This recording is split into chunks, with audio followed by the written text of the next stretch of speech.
आत्मन सप्रेम जय जीव आदि मनीश्वर जोगेश्वर परम पूज्य सत्य सम्राट सदगुरुदेव सिमनी जी का वचनामृत से एक बूंद।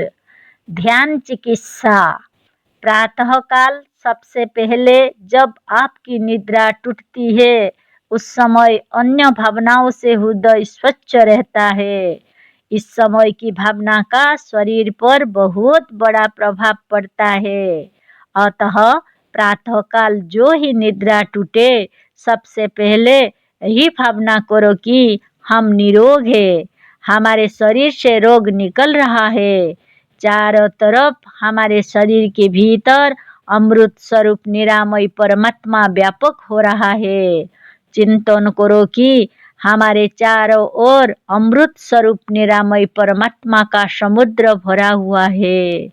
हमारे अणु अणु में वह व्यापक हो रहा है। रोग का कहीं पता नहीं। बस इतना सोचकर उठो, अपना नित्य कर्म कर डालो, योग व्यायाम भी कर डालो। चक्र भेदन की क्रिया योग व्यायाम करके सुखासन से लेट जाओ। अपने चित्त को एकाग्र करो। चित्त श्वास पर लगा रहे तो और अच्छी बात है।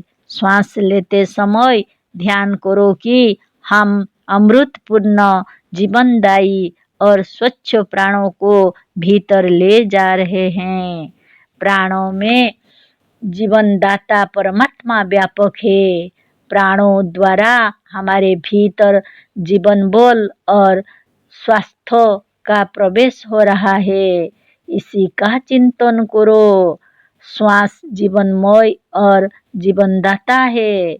श्वास के निकलने के साथ यह भावना करो कि सारा रोग शरीर के बाहर निकल रहा है। इस तरह श्वास पर चित्त लगाने से थोड़ी देर में चित्त एकाग्र हो जाएगा। जब चित्त एकाग्र हो जाए तो फिर वही भावना करो जो प्रातः काल उठते ही करने के लिए मनुष्य समाज के सदस्यों को बताया गया है। इस समय जरा इस भावना को देर तक करो कि हम निरोग है और निर्विकार है। हम वो है जिससे रोग ही हो ही नहीं सकता।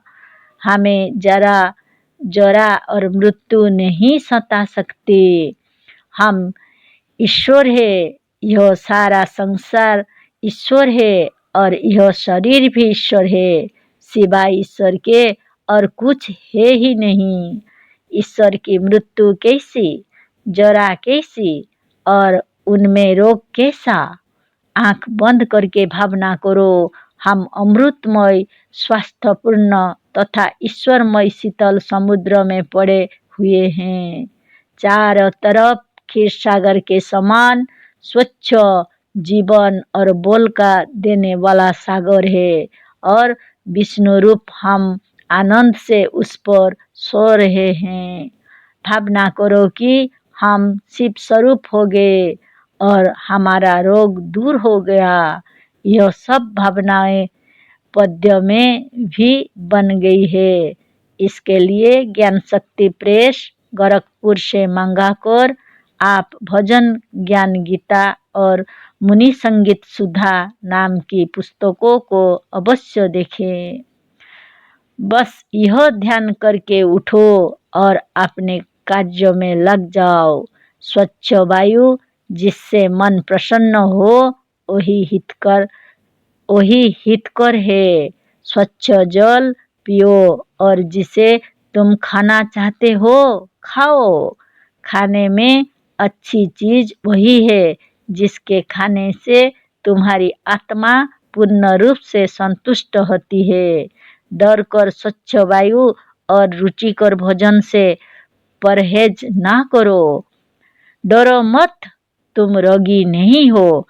डर कर तुम जीवनदायिनी वस्तुओं से परहेज करते हो। ऐसा करने से रोग और बढ़ता जाता है। दृढ़ जान लो कि हमारे में रोग नहीं है। जिसे रोग कहते हो वह रोग नहीं है। जय जीव।